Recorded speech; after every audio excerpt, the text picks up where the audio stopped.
SNHell, a look back at Saturday Night Live with your hosts, Matt and Keith. Brought to you by Lion's Den Audio Theater. Like and subscribe to Lion's Den Audio Theater for more Lion's Den goodness. And here are your hosts, Keith and Matt. Saturday Night Live, Season 2, Episode 20, starring Eric Idle, originally aired on April 23rd, 1977. Welcome to SNHell. My name is Keith, and with me as always, my good buddy Matt. Hello, Matt. Hi, Keith. How are things, pal? Yeah, they're pretty good. Pretty good. How are you? I'm doing all right. Enjoying some ramen noodles as we record tonight. And joining us tonight in the third chair, making her return, her second appearance. We haven't seen her since Ralph Nader back in January of 77. It's Adrienne. Hello, Adrienne. Hey, Keith. Hey, Matt. Hello. Good to be back, guys. This is delightful to have you back again. We had a lot of fun last time with Ralph Nader. I think we'll have more fun with Eric Idle. That's true, yes. So tonight we have a double musical guest, in a sense. We have Allan Pryce and we have Neil Innes, and they're accompanied by the Blue Bobby Band, which is also known as the Saturday Night Live Band, but they're dressed like police officers tonight. So Eric Idle's back. How exciting is that? We saw him back episode 3 of this year. Yeah, surprised to see him back twice in a season. Well, 3 times, actually, because he also did the Mardi Gras, remember? Oh, touche. Yeah, he's hitting some Buck Henry territory there. Adrienne, you're a Python fan. I know that from our many conversations over the years. Where's Eric Idle sit for you? He's high up there. He's not Michael Palin, who's my fave, and John Cleese is John Cleese, but he's probably number 3. And I really enjoyed this episode and the other Eric Idle episode. I watched that one as well. Nice. But I love the Monty Python feel that both of those episodes had because he was there. Yeah, for sure. Well, let's just jump right in then. The show begins with the sketch called Potato Torture. Eric Idle is a British military person, and he has Bill Murray tied up to a chair, and he's interrogating him. Bill Murray is he's a bomb maker, and I can only assume that it's an allusion to the Troubles in Ireland, where he's probably a IRA member or something. He's being interrogated. He refuses to talk, and Idle hooks up 2 potatoes to electrodes. Murray sings through the whole ordeal to get himself through these poor potatoes being tortured. Idle then tells him he'll have to talk, or he's going to turn the potatoes into French fries. Murray says, fine, I'll talk, just as Idle's about to chop them all up. And Idle says he wants to know if the bomb is live or diffused, what city it's been mailed from, and when it will go off. And Murray answers each question with live, from New York. It's Saturday night. Very unique cold open for me. Really enjoyed this. It's Murray's first time saying live from New York. What do you guys think? I loved it. It was a fabulous way to open the episode. It felt very Monty Python. Eric Idle dressed as a military guy. Perfect. Yeah, it did feel very Monty Python to me as well. You know, I have that pet peeve about the host appearing in the cold open.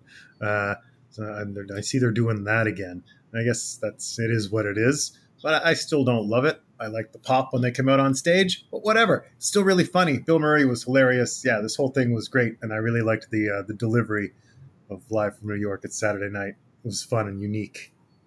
The monologue. Eric Idle comes out to home base and he's rolling out a red carpet for himself.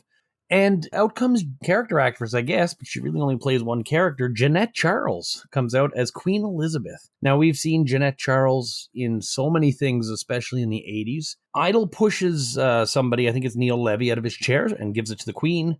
And he does a bit about welcoming the Queen to the show and how many times in your life you're honored to do such a thing. But then he gets to the gist of the whole thing. The U.S. has way more money than the U.K., and they're holding that night, Saturday Night Live, a Save Great Britain telethon. The Beatles couldn't be there, but there is one Rutle. Idle finds out that Clive Davis donated $20, and they have a big board in back. And Dan Aykroyd comes out as a Mountie for the Kick a Canadian contest. And Queen Elizabeth basically gives him a ball shot with her knees. This was really funny to me. I got the biggest laugh I got out of the whole thing was either Aykroyd coming out as a Mountie or just the telephone number being 555-1066. Yeah, I liked when he was talking about how it's the sort of thing that happens once in your life, maybe twice in your life, 3 times in your life. It felt very much like the holy hand grenade of Antioch and thou shalt not count 4, 5 is just right out. It very much reminded me of that. And I also had an out loud giggle at the phone number being 555-1066.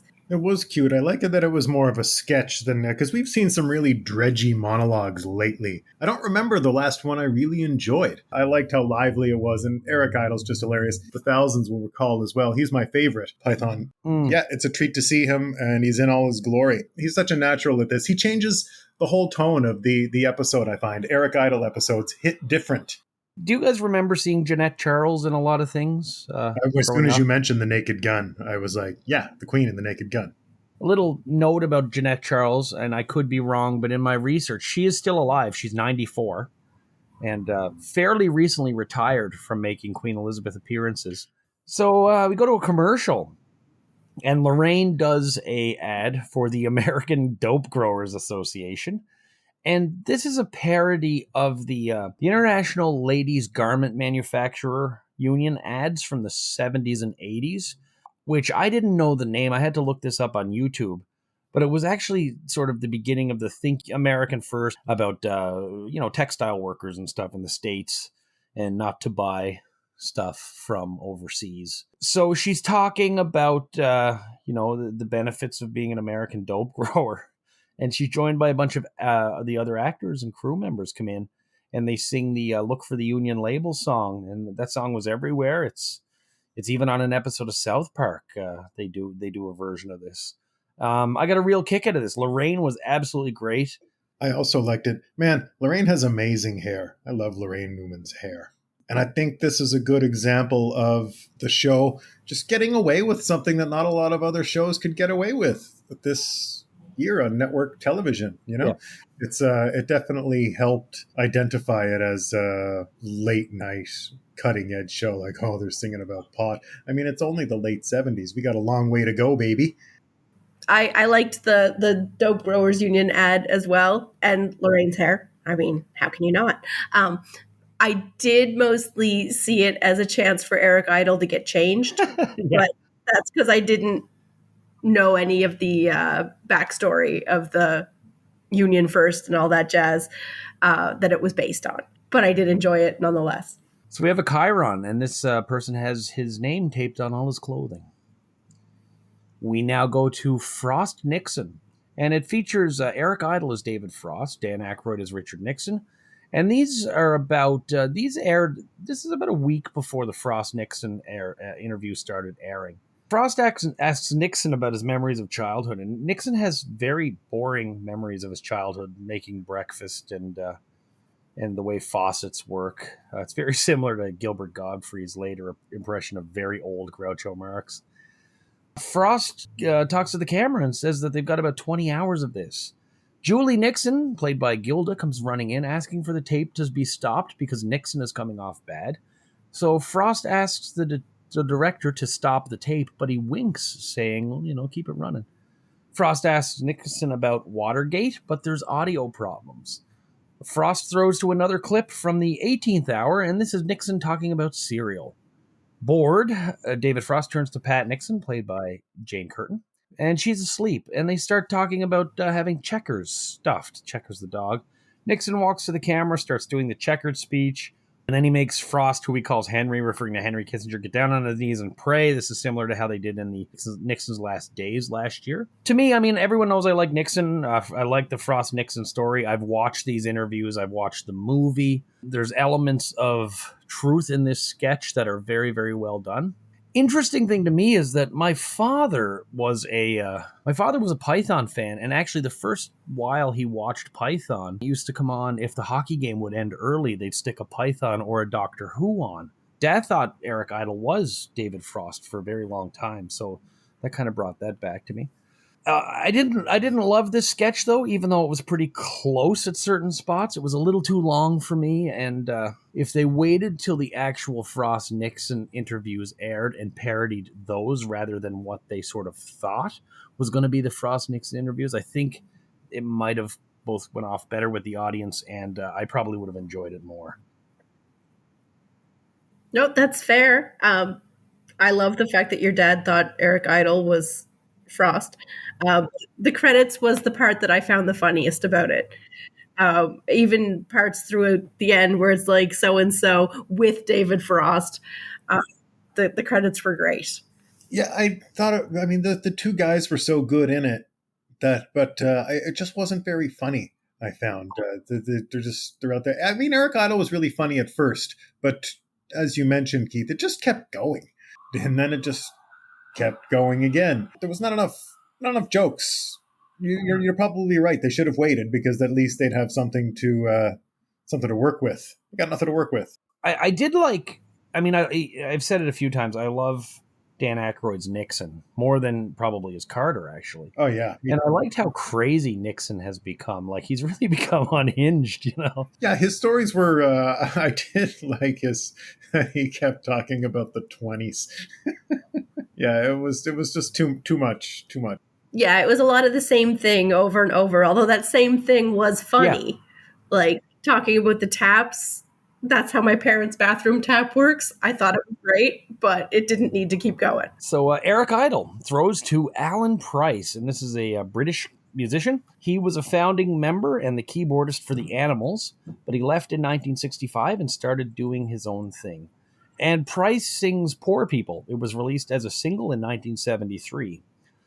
I can't say I didn't like this. There's something fun about the song. What I really liked about the musical performances in this whole episode is that they felt like they were part of the telethon and they fit more as sketches than as separate musical acts. Now, that could be because I wasn't sure if Allan Pryce was supposed to be a comedy song or if it was like a very 1980s greed is good type of thing, but in my mind, it was a comedy song, and it was fitting in with the whole telethon part of what Eric Idle was doing with the Queen. I never thought of it like that.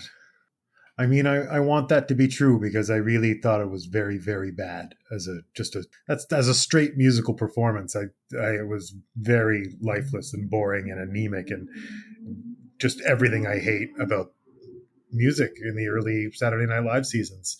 But I never thought that maybe it's part of the joke. I don't know. I mean, I hope it was, because if it wasn't, I hate the song. But if it was a joke, I loved it. It does fit in a telethon theme, whether that was the intention or not, I think. Our next bit is a Gary Weiss film, and it's called Body Language. And this has images of people in Central Park narrated by Eric Idle. And he's talking about body language. And we see Bill Murray, who originally starts sort of crunched over and bound up, and his body language indicating his attraction to Laraine, who walks by and sits on a bench across from him. And then we see Lorraine's body language indicating her interest in Murray. And it just goes through different bizarre bits of body language. And we see Idle playing a character who needs to go to a bathroom. Neil Innes is dodging cars because he's a man who's not well insured. Garrett Morris, being an insurance agent, picks up on these symbols, sells the man insurance. We see a foreigner trying to get directions from Murray how to get to a restaurant with some very strange body language. And Murray doesn't understand and shoots him. And then we see like various other folks doing small bits of funny things, demonstrating what's going on in their lives. I really liked this. This was a very, very funny movie. It was Gary Weiss with definitely a strong Python-esque Eric Idle influence in there. Heck yeah, I thought it was great too. You know, it's easy to make me laugh with a Gary Weiss film because I'm not always expecting to laugh. And it was so fun to see the cast in it. It's interesting. Like, I wonder why that just doesn't happen more often. Oh, to be a fly, I guess. Everybody was really good in it. I really liked Laraine on the bench. And Bill was really good on the bench, too. That was my favorite part. The gun part really caught me off guard. Yeah, as far as Gary Weiss films are concerned, definitely toward the top of the list for me. I loved it. Yeah, I dug it as well. I loved the part where Laraine man spreads wider than Bill Murray. It's just, it was great. So, Chiron, this person already has the clock set ahead. We then go to Weekend Update, and Jane says the Pulitzer Prize for Broadcast Journalism was awarded to Weekend Update. And Jane thanks the audience, who are not clapping. So a few high points for me. Aaron Fleming, Groucho Marx, oddly enough, is trying to avoid the press after losing the right to be Groucho's conservator. She wears Groucho glasses to disguise herself. Alex Haley is accused of plagiarizing parts of Roots. He denies the claims and is going to return to his newest work, Moby Dick. Bill Murray does a very awkward thing about spanking in schools in light of a Supreme Court decision that upheld the right for corporal punishment in school. Murray gets into a very sort of unsettling story about spanking an 11-year-old girl. This turns into memories of him being teased in school and being a loner, his parents' divorce, his grandfather's death. Yeah, and he gets into just the joy he has of spanking a child. It's got very, very, very probably creepiest thing we've seen on the show yet vibes. What does work, though, is Jane's look of absolute shock and disgust at the end of it. And I got to say, the audience was really into that. Bill Murray made me wildly uncomfortable. There's that. Yeah, I know he was supposed to, or I hope he was supposed to. It was well done, but deeply disturbing. I loved it. I thought it was great late night television. This is what should be on late night TV. This weird, creepy shit. Interesting. Okay, yeah. So we now go to Oxon, and it's an oil company ad, video clips of the operations of an offshore oil well, with Don Pardo narrating. He basically says the high cost of making such a commercial is an example why oil prices are so high. We then go to Emily Latella, and Jane announces this with great annoyance. Emily admits that she's been having fun with her editorials, and she refers to the man that she's fallen in love with. We heard about this last week, I think, last week, yep. And the man she's in love with turns out to be Tom Snyder. Emily says, "I will follow him," but says swallow instead of follow. And she gets some laughs here. We don't really get into much of the usual Emily shtick. It's definitely on the surface, but we don't go too much deeper than that with this Emily. This is kind of fun, this sort of new take on Emily, but it's really too slow of an evolution for me to really be behind it, other than Jane's just complete disgust. It's a good question to ask. Is it too little, too late for Emily Latella? Because I enjoyed watching this, definitely. But at the same time, when I saw her come out, I still groaned. I also found that they made her smaller. They shrunk her seat down quite significantly because Jane looked really big beside her. That was interesting. I think they did that on purpose, of course, to change that dynamic. Yeah, I appreciate that it's not her usual shtick, at least, not all in with it. And Jane's disgust continues to speak for all of us on a deeper level. Yeah, Jane, great. I still didn't care for Emily Latella, but I appreciated the fact that it wasn't as much of it. My mom always loved when she called Jane a bitch, and that didn't happen this time. Right, yeah. Yeah, there was no bitch this time. There was no bitch. But it was shorter, so it was better. Yeah. We now go to the Heavyweight Championship. And this is done up to look like a boxing match, and it's Eric Idle facing John Belushi. Dan Aykroyd is the ring announcer, Garrett's the referee. O'Donoghue and Zweibel are in one corner, and Franken and Davis are in the other. And these two combatants dance around as if they're boxing. But it turns out they're just dropping bad one-liners to each other, and Bill Murray and Dan Aykroyd are on the commentary. In round 2, Idle comes out with a pie, but he misses, and Belushi counters with a pie of his own and dumps a slop bucket of pudding, I think, on Idle, and the match is over. I didn't like this. I really wanted to. The beginning bit looked great. Everything about it looked great, especially Michael O'Donoghue as the corner man. He looked adequately sleazy. But there were just the jokes that were there were supposed to be bad, but something wasn't working, and Bill Murray was laying heavy on the cue cards in this one. So this one, a very reluctant and disappointing thumbs down from me. Yeah, it had so much potential, and the set was great. Everyone's costumes were great. Gilda as the ring girl was just adorable and fit in perfectly. And it could have been so much, but it just wasn't. I'm like you. I really wanted it to be good. We're all on the same page tonight. It's going to be interesting to see our scores at the end of the episode to see reflective of that. So we now have Neil Innes coming out as Ron Nasty from the Rutles, and he sings Cheese and Onions, and this is a really well done parody of John Lennon's solo work. Of course, Ron Nasty, known as the Rutle who lives in New York. So I like this. I don't have much to say. I like Neil Innes' stuff. Yep, and the song was good in its own silly way. Sounded like John Lennon.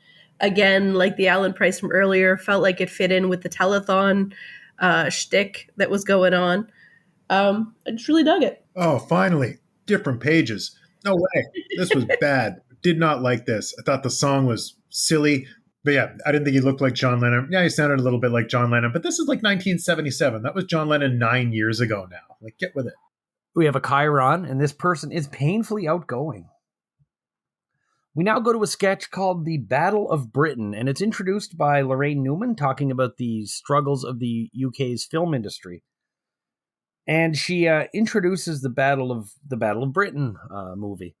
There is some weird audio. You can hear like the crew walkie-talkies or something like that as she's trying to announce.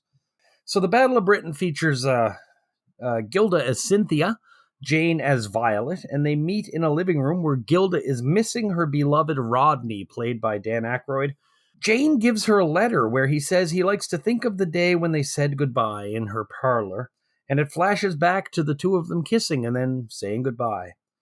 Rodney is going to fly into battle, he says in his letter, with his friends Binky and Tony, who were also there when they said goodbye, and they flash back to the parlor. And it shows same night she's introduced to where Gilda is introduced to Binky and Tony. And this repeats with the ground crew, and also Herman Goering gets in there. My God, I mean this is a little hard to recap and do it justice, as many of them are. But I got to say, Battle of Britain, this was brilliant the way they just kept cutting back to that same night. I absolutely loved this sketch. I'm sure you're not surprised, Keith, but I also absolutely loved this. And then when they trot out the ground crew and then they trot out Goering, I was like, this is the best sketch that has ever happened, and I love it. It was so dumb, and it worked so well, and yeah. I definitely did not like it as much as you guys, but I did think it was okay. I felt a little long to me. I really liked Belushi as Herman Goering. He looked silly in that stupid blue uniform. And it's one of them rare times where he mugs at the camera and does the eyebrow thing that I really laughed. Everyone seemed to be having a really good time with it too. Like, they knew how stupid it was, but that it was somehow working. I loved it. And having had to watch a lot of, shitty British-made war movies, it's pretty accurate in many ways, too. I also liked when Gilda was reading the letter and it was the battle and her head was, like, bobbing with the Yes. Kick out of that, yeah. So we have more with Idol and the Queen, and they introduce Neil Innes for his next song, Shangri-La. Now, this is an interesting performance. He uses a couple of stages for this, and the as they have been all night, the band is done up as police officer, and there's some life-size cutouts running around. This has it has the telethon theme, but it also has sort of a sinister children's show feel about it. I really, really liked this, and it's enjoyable, probably more for the performance than the actual music, but yet at the same time, the song was good too. It felt very much like the Beatles' Magical Mystery Tour, same sort of vibe, which is my favorite Beatles album. I also really like this. I have a little note next to it that I love it. Also, what is he wearing? It made me smile. 2 out of 3 ain't bad. I wrote down that I said Matt might like this because it reminds me of that late 60s Bowie album with like Laughing Gnome and stuff. Yeah, it was the other way. And I can see what you mean. There's the old, those early David Bowie albums with the Anthony Newley sound, and it had none of the charm for me.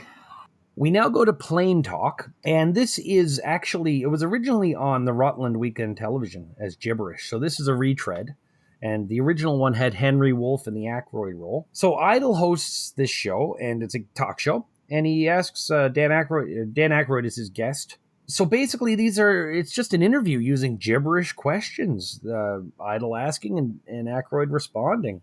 This was really, really well done by both of them. I was really impressed by Idle, and I was like, oh geez, this is going to be tricky. But Aykroyd more than held his own doing this gibberish stuff in a very casual, how things go sort of way. And actually, having seen the other one a few times, I actually preferred Aykroyd's performance to Wolfe's on the original. This was really good. It's unfortunate it was, like I said, a retread from another show, but I liked it. Yeah, it felt like a really impressive and masterfully done improv game. And I was just really impressed the whole time I was watching it. Dan's a mad genius. He can really do anything well, it seems, when you watch him on the show over time. But yeah, I really liked that it was short. We now go to Trans-Eastern Airlines, and it's Laraine as Sherry Norwalk again, and she's welcome everyone to the airplane. Idle holds a gun up and she asks him to put the gun away, but he says he'd like to hold it. Laraine does the standard intro and walk. The stewardess walk up and down the aisles. Jane notices Eric's gun, and she asks she says it's nice and has one of her own. She has a gun. Belushi has a Doberman pincer and a machine gun, and asks if he can go smoke with Jay in the bathroom. Laraine goes and offers Garrett a magazine. He has an Uzi, and he wants a Hustler magazine. And Aykroyd, as the captain, says he's willing to take anyone wherever they want to go. They say they want to go to New York and be on time. He says that's tricky. They can never land in New York on time. Then they recognize Sherry as the flight attendant from the commercial, and they ask her to do the commercial. At first, she shyly says no, and then everyone on the plane points a gun at her. She does her bit from the commercial where she says, you get your own gun on Trans-Eastern Airlines. This was a weak one for me. I don't know. I don't think it's 9/11. I just think this was a bad sketch, but I don't know. Everyone having guns on planes is, I don't know, still kind of a, touchy subject for me, I think. But there was some good performances and moments in here, but maybe it just needed another go around in the wash. But this was not as good as everything else. Love seeing Laraine doing Sherry again, though. Yeah, I'm with you. It felt off, and like it was more guns than it had to be. The Doberman was great. Again, maybe it's just me being uncomfortable. I mean, it is late night TV. It didn't sit well with me. It definitely had a shock factor to it. I couldn't believe they were all wielding guns in an airplane. I know we live in a different time, but I got to imagine that it was still a little on the edge even then. You might even say the edge of the edge. So now we go to Allan Pryce, and he is singing in Times Like These. And this is from 1974's Between Today and Yesterday. This was much the same as the first one. It wasn't bad. It kind of has it has a different vibe than the generic stuff we've heard all year, despite itself being very generic. My note for it is, he's a comedy musician, right? The horns are great, though, and make me want to tap dance. He I don't know if he's comedy, but he's definitely a make-you-feel-good musician. Okay, because I wasn't sure what his deal was. I don't like his deal, whatever it is. It's not doing it for me. It makes for very unlively television. I think this is the bad venue for this fella. And I mean, it would almost make sense because there he's like as like a feel-good entertainer, but it's too schmaltzy. If you just keep thinking of him as part of the telethon, it works. But otherwise, it's weird. So we now go to we go back to Idle and the Queen talking about the telethon. And Clive Davis, who donated $20, and that's the only donation they've gotten all night, he wants his money back. So Bill Murray comes out to entertain the masses, and he chugs a bottle of grape juice, or at least he tries. He only gets maybe about half of it done. And throughout, anytime we've seen Idol introducing something, it's typically been the telethon. Some fun bits, but nothing, I guess, bothered to mention. So we now go to the good nights, and it's everybody manning the phones. They now have $35 million raised because Exxon has bought the Queen. Eric Idle does a bit about setting your clocks back and how they should really be set back on a Monday morning when you're not up to anything. And the cast who had been manning the tables, their way to home base for the good nights. Yep, the $35 million and a vest. John Belushi's vest. Yeah, I noticed that Eric Idle, too, he just seemed to be kind of going along, and Belushi tapped him on the shoulder, and he's like, oh yeah, okay, good night. So let's get into our wrap-up and our epilogue. So the host, Eric Idle, he's very good at bringing a unique quality that's distinctly Eric Idle, but yet he blends in very well with the cast. And Neil Innes, who I enjoyed, was definitely there because of the Idle connection.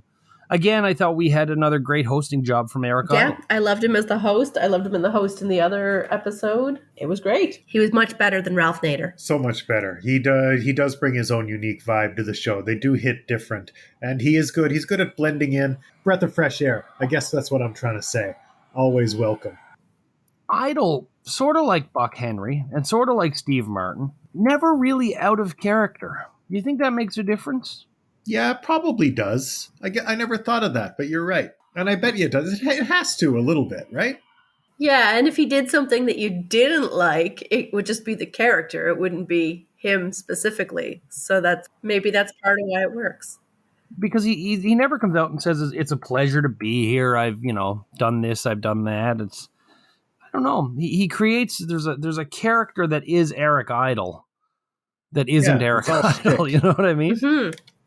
So the music, a few episodes back, I talked about how, like, the SNL music segments, they're very generic. Even when they're good, they all have the same sort of feel. It's SNL, but it could just as easily be The Tonight Show or whatever. And I found Neil Innes gave something really, truly unique tonight, just like Frank Zappa did at Christmas time. And I really enjoyed that. Allan Pryce, not so much, but again, if you take Adrienne's suggestion and just think of him as part of the telethon, it definitely works. I'd give Neil Innes a thumbs up for sure, because he was definitely good, whether he was part of the telethon or not. Allan Pryce only works if I think of him as part of the telethon. My own headcanon makes it work for him. Besides that, he'd be pretty boring. I'm on board. I'm buying into what Adrienne's selling. That's part of the show. So I'll let it slide and not count it. But then what do I have? It was too corny, too something. I don't know. It wasn't serious. Something, it lacked tone or something. I don't know how to quite describe it. So Eric Idle, we're going to get to see him again. I think it's season 4 we see Eric Idle again. We don't get him next year. Innes and Pryce, that was it for them. Innes is, they considered him the seventh Python. He blend of comedy and music, kept going for years and years and years, and started doing some like mini tours, but he passed away in 2019. He has one of my favorite quotes about music, and it's, "Ladies and gentlemen, I've suffered from my music. Now it's your turn." So I think Matt can buy into that one.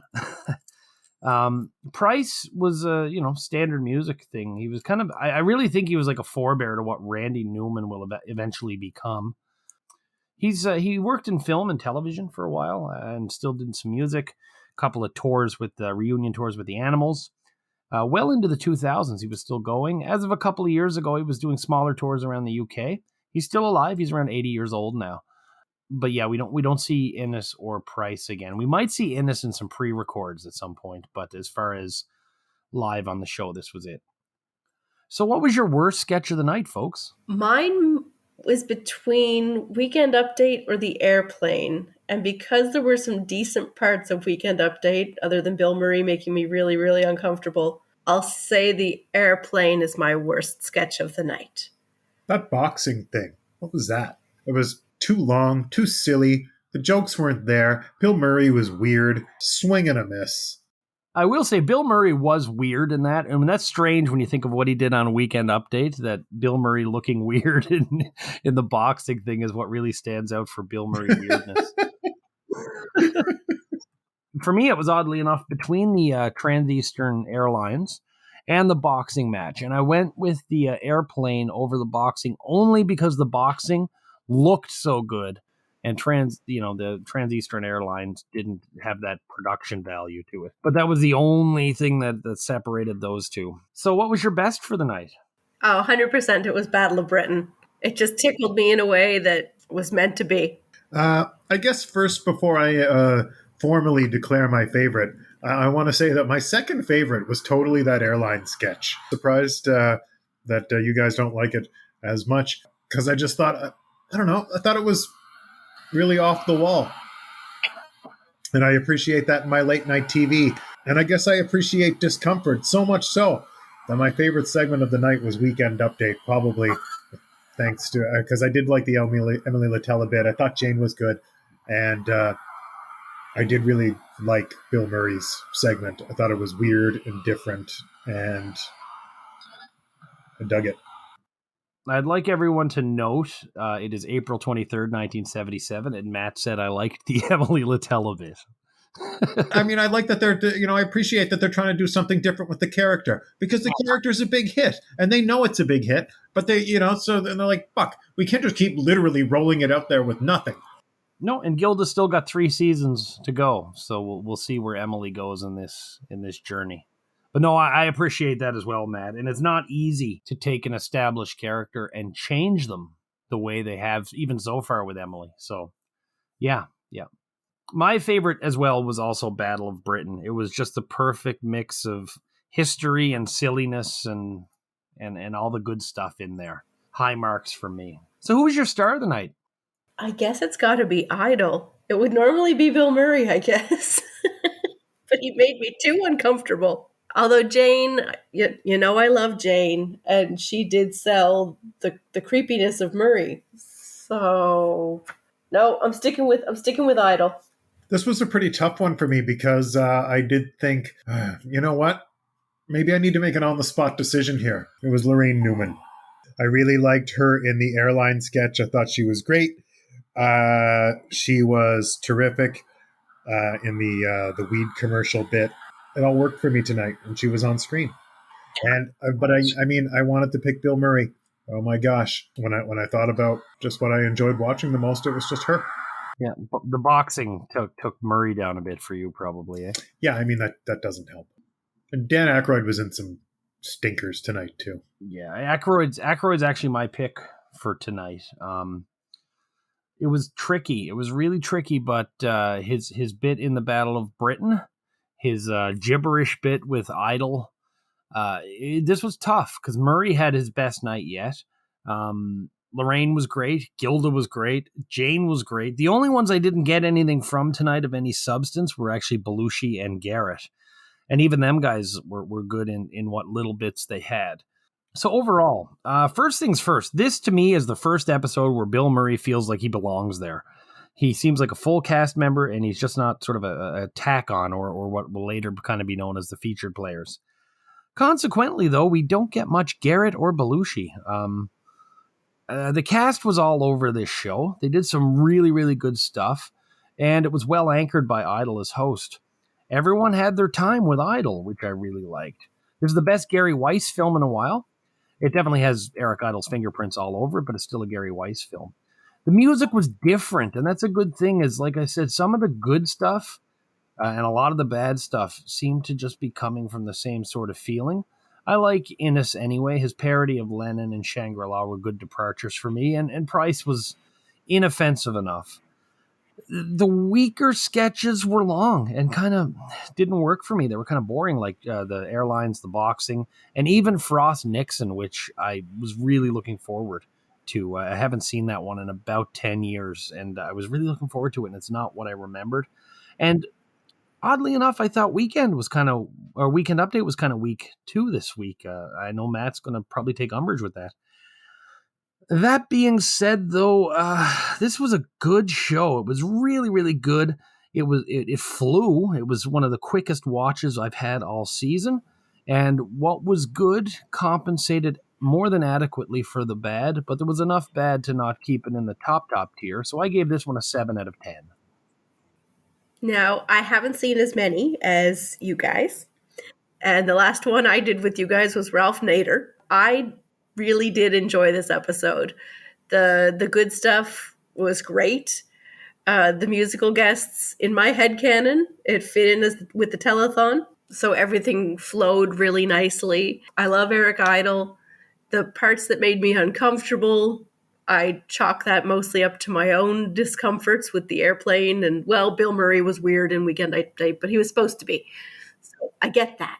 So I would give it even a 9. So I guess for me, when I think about things I remember, I did like the cold open. The monologue was fine.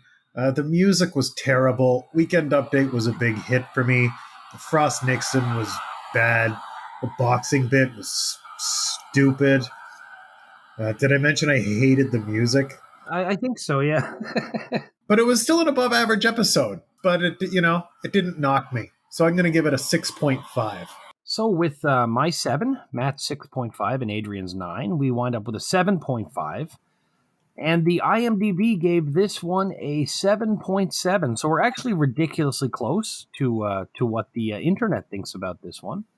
Yeah, it's rare. We don't often get that close to the masses. Based on the scores and stuff, this is the 6th best of season 2. And it's the 86th best to date based on the IMDb scores. So that seems right to me. I might even bump this one up a bit from 6th best to maybe 4th or 3rd or 4th. But very enjoyable show, I think. It was really unique. I did appreciate that about it. It didn't feel like just another Saturday Night Live. Yeah. So, Adrienne, thank you so much for joining us tonight. I'm glad you enjoyed tonight's show. Eric Idle, I kind of had a feeling you'd like this one more than Nader. Yeah, a little bit. Thanks so much for having me. It was a pleasure. You're coming back for season 3. You're here at least twice. Yes, I am. And you picked 2 amazing hosts for season 3. We're not going to tell Matt who they are, but I'm really excited to get your perspective on both of them. I'm very excited to go through both of them. I like to be surprised on a week-by-week basis. So, Matt, you and I are going to be back next week. Do you know who the host and the musical guests are? I heard the host, Shelley Duvall. It is Shelley Duvall. And the musical guest? I don't know. Joan Armatrading. Okay. Am I saying the name right? I don't think so, but I don't know so. Armatrading? Yeah, I'm not sure. I know who she is, though. Yeah. Excited? We'll see, eh? Yeah. And that's our second last episode of season 2. It's coming to an end. I am excited for that. I'm excited for season 3, because in season 3, this show is like superstardom level. Yeah, it's the highest ratings, I think. I really don't pay any attention to the ratings. I really should, maybe. I do get curious. It's one area that doesn't interest me so much, and that's probably very counterproductive to what we're trying to do. We're historians. Yeah. This is a service. Well, Matt and I will be back in about a week, but until then, I'll be learning how to read the ratings and finding some Nielsen houses here in SNHell.